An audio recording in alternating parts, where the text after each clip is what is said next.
여러분은 다음 문항을 보면 어떤 생각이 드시나요? 사실은 먹고 싶지만 건강에 해로우니까 참는다. 건강을 위해서 무리가 되더라도 운동한다. 효과가 느껴지지 않아도 건강을 위해 계속 약을 먹는다. 맞는 얘기 아니야 하고 생각되시나요?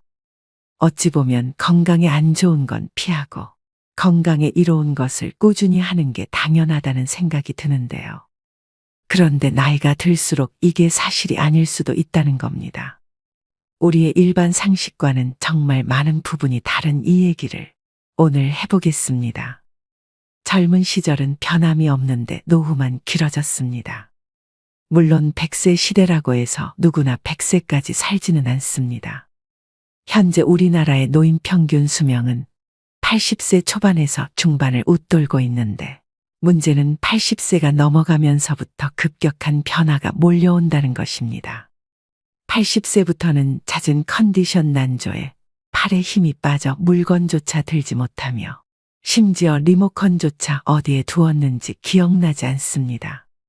그리고 배우자나 가까운 사람의 죽음으로 하루아침에 고독과 절망에 사로잡히는 등 순식간에 생로병사의 거대한 벽이 거친 파도처럼 덮쳐올 것입니다. 그래서 뒤늦게 후회를 해보지만 80세부터의 우리 몸은 관리를 해도 좀처럼 회복이 되지 않습니다. 그래서 60대, 늦어도 70대부터 관리를 못하면 노년의 생활은 말 그대로 지옥이 될 수도 있습니다. 그렇다면 우리는 다가오는 60세 이후의 삶을 위해 무엇을 해야 할까요? 오늘은 적당히 잊어버려도 좋은 나이입니다라는 책을 바탕으로 노년의 질을 결정짓는 핵심 요인들을 알려드리려고 합니다. 노년의 질을 결정짓는 핵심적인 요인 첫 번째. 다른 사람과의 비교는 불행으로 가는 고속도로다. 퇴직이 얼마 남지 않은 50대에 남과 비교하는 것은 전혀 도움이 안 된다. 동창생 누구는 어디에 20억짜리 집이 있는데 난 뭐하고 살았나. 죽을 때까지 넉넉한 연금이 나오는 공무원을 했어야 하는데 쥐꼬리만한 연금으로 난 어떻게 사나. 이런 식의 후회를 하다 보면 자신이 무능하게 느껴지고 사회 시스템이 불만스럽게 여겨진다. 더 나쁜 것은 이제라도 만회해보겠다며 무리하게 투자하거나 사업을 벌이는 것이다. 아무리 수명이 연장됐다 해도 50대는 인생이 꺾이는 나이다. 계절로 치면 씨 뿌리고 키우는 때가 아니라 걷어들이는 시기다. 물론 50대에도 새로운 일에 도전하고 모험도 할 수 있다. 하지만 실패할 경우 만회할 시간이 충분치 않을 수 있다는 점, 체력이 떨어지고 있다는 점을 감안해야 한다. 돈이든 체력이든 가정이든 지킬 수 있는 범위 내에서 도전과 모험의 범위를 국한시키는 것이 현명하고 남과 비교하지 않고 자신의 현재 모습에 감사하는 것이 지혜롭다. 노년의 질을 결정짓는 핵심적인 요인 두 번째. 빈털터리로 죽기로 결심한다. 퇴직을 하고 소득이 없어지면 자산이나 예금 잔고를 털어 생활비에 보태야 한다. 집을 맡기고 주택연금을 받았어야 할 수도 있다. 문제는 자산이 줄면 불안해지고 자식에게 집이라도 남겨야지 하는 미련 때문에 주택연금에 가입하기도 꺼려진다는 점이다. 재산을 모두 써버리고 빈털터리로 죽기로 마음먹는다면 우리는 살아있는 내내 적절한 부를 누릴 수 있다. 또 곶감은 빼먹는 것이라며 재산을 남길 생각하지 말고 다 써버릴 생각을 해야 한다. 몇 살까지 살지 모르는데 죽기 전에 재산을 다 써버리면 어떻게 하느냐고 반문할 수도 있다. 하지만 재산을 탕진하라는 것이 아니다. 돈을 남길 욕심을 거두고 검소하게 생활한다면 대부분의 경우 죽을 때까지 먹고 살 수는 있다는 얘기다. 노년의 질을 결정짓는 핵심적인 요인 세 번째. 친구는 없어도 괜찮다. 어떤 사람은 혼자 있는 시간을 견디지 못하고 늘 다른 사람과 연결되어 있기를 원합니다. 하지만 허울뿐인 관계의 마음은 여전히 공허하고 집단 안에 있을수록 오히려 고독을 느끼죠. 그리고 그 고독을 메우기 위해 타인을 더욱 더 갈망하게 됩니다. 하지만 한번 혼자여도 괜찮다고 각오를 다지고 나면 이런 악순환의 고리를 끊을 수 있습니다. 홀로 있는 시간 동안 자기 자신을 찬찬히 되돌아보면 가치관 또한 또렷해집니다. 지금 이대로도 충분하다는 만족감이 생기고 자존감도 높아지죠. 나아가 다른 사람에게 물들지 않는 자신만의 사고 방식이 생기고 남과 다른 특별한 삶이 열리기도 합니다. 남편을 먼저 떠나보내고 혼자 남은 스카코 씨는 고립되어 있지 않았습니다. 단골 레스토랑의 셰프, 헬스클럽의 트레이너, 일을 함께하는 동료 등 다양한 사람과 관계를 이어가고 있었습니다. 마음속을 속속들이 내보일 만큼 깊은 인간관계가 아니라 적당한 거리감을 유지하는 느슨한 관계. 그런 관계가 사람을 더욱 성숙하게 하고 노년의 삶을 살아가는 데 있어 중요한 안전망이 되어줍니다. 나이가 들수록 오늘 갈 곳과 오늘 할 일이 무엇보다 중요합니다. 반려견과 산책하며 학교 가는 아이들을 지켜보는 등 사회와의 접점을 놓지 않으면 그것으로 충분합니다. 노년의 질을 결정짓는 핵심적인 요인 네 번째. 살을 빼야 한다는 고정관념을 버린다. 60세는 건강한 몸을 만드는 여정의 중대한 관문입니다. 중년기에는 대사증후군을 예방하는 것이 건강관리의 중요 과제였죠. 대사증후군이 찾아오면 동맥경화, 뇌졸중, 심근경색, 당뇨병, 치매 등 온갖 무서운 질병들이 도미노처럼 우르르 몰려옵니다. 따라서 중년층은 대사증후군에 걸리지 않도록 몸의 지방이 너무 많이 쌓이지 않게 관리하는 것이 중요합니다. 그런데 60세가 넘어가면 노화로 근육량이 하루하루 줄어듭니다.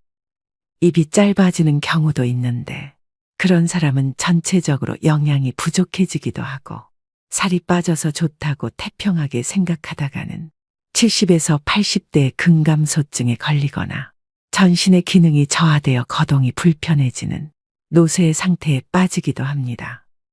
이대로 가면 꼼짝없이 다른 사람의 돌봄이 필요한 상태로 이어지겠죠. 90대가 되어서도 직접 걸어서 가고 싶은 곳에 가고 맛있는 음식을 맛보려면 60세가 되었을 때 생각을 바꾸어야 합니다. 대사증후군에 대비해 살을 빼서 건강해져야겠다는 생각은 일단 잊어버리고 근육을 늘려 노쇠를 예방하겠다는 자세로 방향을 전환해야 하죠. 근육이 지나치게 감소한 상태인지 집에서 간단히 알아볼 수 있는 방법이 있습니다. 바로 핑거링 테스트입니다. 양손의 엄지손가락과 집게손가락으로 동그라미를 만들어서 종아리의 가장 두꺼운 부분을 감싸봅시다. 손가락이 닿지 않을 만큼 종아리가 굵으면 근육이 충분한 상태라고 짐작할 수 있습니다. 반대로 손가락이 서로 만나거나 겹쳐지면 근육이 부족할 가능성이 있으니 노쇠 상태가 되지 않도록 각별히 주의할 필요가 있습니다. 60세가 넘으면 근육이 탄탄한 다리가 무엇보다 중요합니다. 튼실한 무다리여도 좋습니다. 근육은 나이가 몇이든 누구나 마음만 먹으면 단련할 수 있습니다. 단백질을 충분히 섭취하고 걷기나 근력 운동에 힘쓰면 근육은 확실히 늘어납니다. 노년의 질을 결정짓는 핵심적인 요인 다섯 번째. 자녀를 버려야 모두가 산다. 자녀로 인해 노부모가 죽게 되는 세 가지 경우라는 섬뜩한 농담 같은 얘기가 있다. 재산이 있는 부모가 손 벌리는 자녀를 외면하면 맞아 죽는다. 찔끔찔끔 주다가는 시달려 죽는다. 그렇다고 다 내어주다가는 굶어 죽는다. 이런 불상사를 피하려면 일찌감치 자녀에게 물려줄 돈이 없다고 선언하고 돈에 대한 기대를 버리게 해야 한다. 다 큰 자식을 결혼도 시켜주고 집도 마련해주고 결혼 후에도 물심양면으로 도와줄 것이 없을까 기웃거리는 것은 사랑이 아니라 자녀의 독립을 막는 독이다.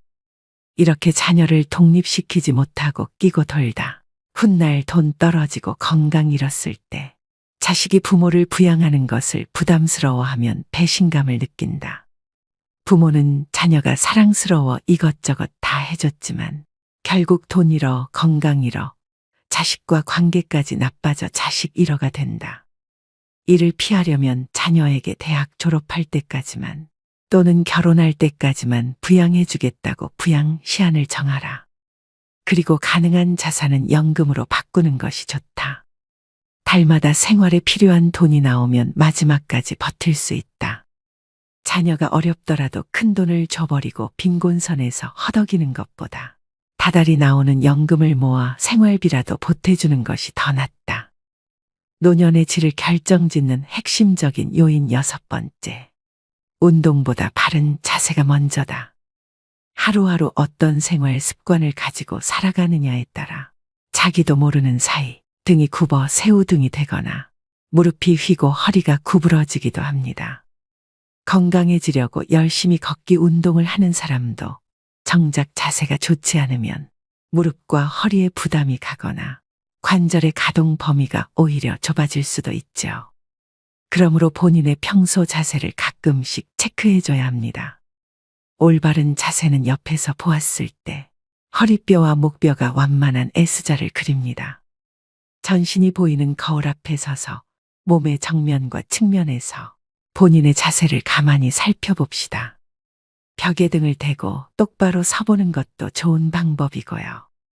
벽에 발 뒤꿈치를 붙이고 섰을 때 등과 머리 뒷부분이 벽에 닿지 않는다면 자세가 앞으로 기울어졌다는 증거입니다. 자세가 비뚤어지는 원인 중 하나는 근력의 저하입니다. 늘 같은 쪽 어깨에 가방을 메거나 날마다 같은 방향으로 다리를 꼬고 앉는 등 어느 한쪽으로 치우친 습관 때문에 자세가 틀어지기도 하죠. 시간이 날 때마다 자신의 자세를 의식적으로 바로잡아서 잘못된 버릇을 말끔히 없애봅시다. 자세가 좋아지면 겉모습도 한결 젊고 생기 있어 보이기 때문입니다. 나이 들어서도 근사한 맵시를 유지하는 사람들의 공통점은 적당한 체중을 유지한 몸매와 꼿꼿한 자세입니다. 자세를 곧게 하면 마음가짐도 적극적이고 긍정적인 방향으로 바뀔 수 있습니다. 가슴을 당당하게 펴고 배에 힘을 주고 긴장감을 놓지 않으면 자신감과 의욕이 생깁니다. 잠깐 운동하고 하루 종일 구부정하게 지내기보다 매 순간 바른 자세를 유지하며 활기차게 보내기를 추천합니다. 노년의 질을 결정짓는 핵심적인 요인 7번째. 인생의 8할은 잊어버려도 상관없는 것들이다. 모든 성과의 80%는 일에 들인 시간의 20%에 의해 만들어진다. 이것은 이탈리아의 경제학자 빌프레도 파레토가 주장한 분포에 관한 통계적 법칙입니다. 파레토 법칙이나 20대 80 법칙이라고도 불리죠. 20%의 일개미가 전체 식량의 80%를 책임진다는 이야기도 같은 맥락입니다. 개미를 자세히 관찰해보면 모든 개미가 똑같이 일하지 않는다는 사실을 알 수 있습니다. 부지런히 일하는 개미가 20% 정도라면 일하지 않는 게으른 개미도 20%입니다. 부지런히 일하던 개미가 지쳐 쓰러지면 일하지 않던 개미가 팔을 걷어붙이니 결국 한 개미집에서 열심히 일하는 개미의 비율은 변하지 않습니다. 인생도 그렇습니다. 나라는 사람의 중심이자 나를 나답게 만드는 무언가, 밥도 잠도 있고 몰두할 수 있는 무언가는 20% 안에 있습니다. 이것만 꼭 붙잡으면 인생의 80%는 잊어버려도 상관없습니다. 우리 모두 이미 경험한 바 있지 않나요? 화려한 레스토랑에 가서 식사를 하거나 값비싼 차의 주인이 되는 것, 남부럽지 않는 집에서 사는 것 등은 그리 중요하지 않습니다. 이런 건 잊어버려도 좋은 80%이죠. 가족과 밥 한 끼 함께 할 수 있는 시간, 내 발로 걸어서 산책할 수 있는 체력, 내가 좋아하는 음악을 듣거나 책을 읽을 수 있는 공간이 있다면 나머지는 아무래도 좋습니다. 20대 80 법칙을 적용해보면 일도 인생도 크게 달라집니다. 60 이후, 이제는 정말 중요한 인생의 이할에 집중해보면 어떨까요? 오늘의 영상 어떠셨나요? 노년은 쇠퇴하는 시기라는 인식이 팽배하지만 사실 인생 후반은 자녀를 독립시키고 사회생활에서도 일선에서 물러나 홀가분해지는 시기입니다. 그동안 쌓아온 경험은 세상이 말하는 정답에 얽매이지 않고 나만의 해답을 찾을 수 있는 여유를 선사합니다. 비로소 온전히 자유로워질 수 있는 시간을 맞이하는 것입니다. 이 시간을 충만하게 누리는 비결은 스스로를 웃어넘기는 데 있습니다. 긴장을 내려놓고 작은 실수 정도는 웃어넘기는 용기가 필요합니다. 그런 나를 보며 다른 사람이 함께 웃을 수 있다면 더욱 좋습니다. 또한 타인도 용서하고 나 자신도 용서하는 아량이 필요합니다. 누군가로 인해 기분 상하는 일이 생기면 그 사람을 용서해주고 내가 잘못했을 때도 스스로 한 번 더 용서해주는 너그러움을 길러야 합니다. 한편 행복이 무엇인지, 어떻게 하면 행복해지는지 지나치게 고민하지 않는 것도 중요합니다. 어렵게 생각하면 일상 속의 작은 행복들을 놓치기 때문입니다. 몸을 움직이면 자연히 심장 박동수가 높아지고 체온이 올라가며 행복 호르몬이라 불리는 세로토닌과 도파민, 성장 호르몬이 분비됩니다. 인터벌 걷기, 근력 운동 등 간단한 운동으로 행복을 쌓아가야 합니다. 만족스러운 노년을 준비하는 방법은 이처럼 단순하고 쉽습니다. 여유로운 태도로 삶의 군사를 과감히 덜어내고 허벅지 근육과 있는 힘 기르기에 집중한다면 누구나 행복한 노년을 맞이할 수 있을 것입니다. 사회적 평가에서도 자유로워져야 합니다. 성적, 출신 대학, 회사, 연봉 등으로 평가받던 시기는 이미 지나갔습니다. 최선을 다해 살아왔다면 그것으로 충분합니다. 외부의 평가나 수많은 고정관념들에 사로잡혀 있으면 본인만 괴로울 뿐입니다. 또한 더 이상 남자다울 필요도 여자다울 필요도 없습니다. 이제는 남녀를 뛰어넘어 본연의 내가 되는 시기입니다. 좋은 사람이 되려고 애쓸 필요도 없습니다. 남에게 좋은 사람이라는 말을 들으려는 노력을 그만두고 스스로에게 솔직하고 충실한 시간을 보내는 데 열중해야 합니다. 100세 시대, 인생의 절반을 넘긴 사람이라면 누구나 그동안 삶의 현장에서 고군분투해온 탓에 몸도 마음도 지쳐 있을 것입니다. 이제 살아가는 방식을 바꿔야 합니다. 세상의 기준, 타인의 평가, 불필요한 의무감과 인간관계는 모두 홀가분하게 잊어버리셔야 됩니다. 자신에게 정말 소중하고 본질적인 것에만 집중하는 지혜로 앞으로의 시간을 채워나가세요. 단단한 허벅지 근육, 그리고 중요하지 않은 것들을 가뿐히 있는 힘이 있다면 다가오는 인생 후반전은 온전히 자유로워질 수 있는 축복의 시간입니다. 마지막으로 좋은 글 읽어드리며 오늘의 영상 마무리하겠습니다. 인생을 행복하게 하는 10가지.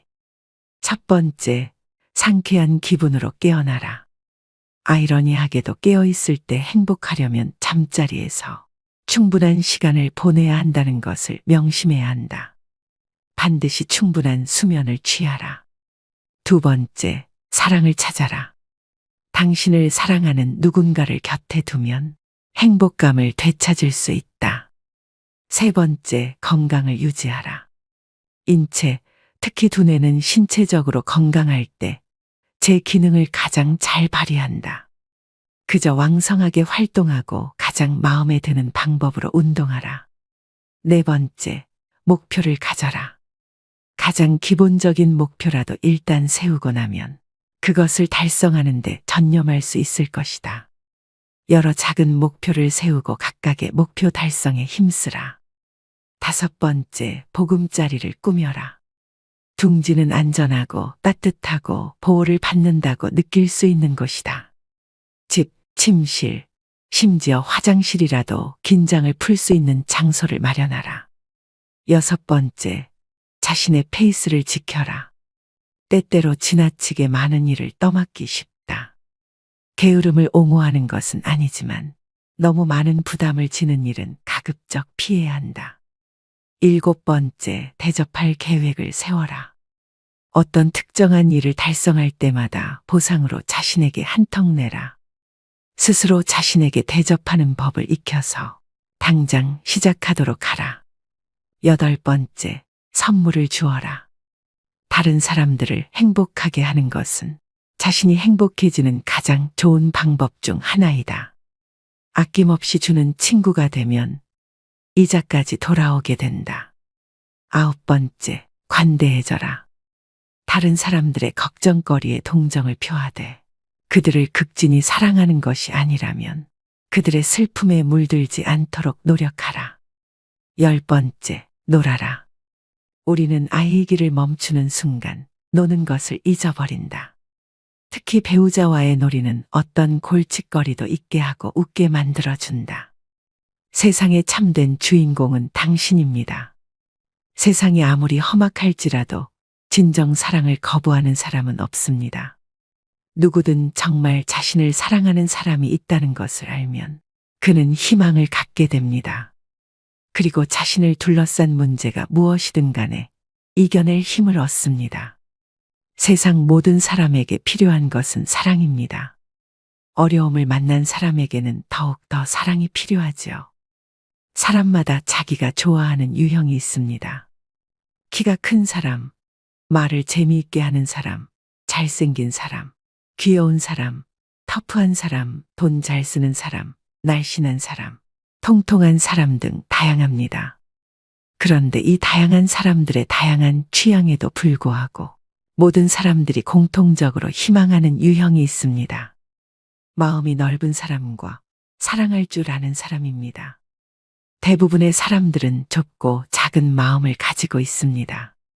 다른 사람을 사랑하지 못하면서 자신은 사랑받고 싶어 합니다. 때문에 그런 자신을 이해할 사람을 필요로 합니다. 그리고 자신의 마음을 넓히기보다 다른 사람의 마음이 넓기를 기대합니다. 그러나 우리가 사는 이 땅에는 넓은 마음을 가진 사람이 적습니다. 처음 만났을 땐 마음이 넓은 것 같지만 조금 지나면 그도 역시 우리만큼 밖에 안 되는 속 좁은 사람이라는 것을 알게 됩니다. 그러면 우리는 또 다시 마음 넓은 사람을 찾아갑니다. 세상에서 자신보다 넓은 마음을 가진 사람을 만난다는 것은 쉽지 않은 일입니다. 하늘에서 떨어지는 번개를 맞는 것보다 넓은 사람을 만나는 것이 더 어렵습니다. 사랑할 줄 아는 사람, 그는 바보를 천재로 만들 수 있는 사람이고 고장난 세상을 고치는 기술자입니다. 우리가 남들보다 조금 더 사랑할 줄 안다면 우리는 모든 곳에서 환영받는 주인공이 될 수 있습니다. 사랑받는 사람이 아니라 사랑을 주는 사람이 세상의 참된 주인공입니다. 오늘도 노후의 지혜와 함께 해주셔서 감사드립니다. 황금빛으로 무르익어가는 여러분의 지혜로운 인생을 언제나 응원합니다.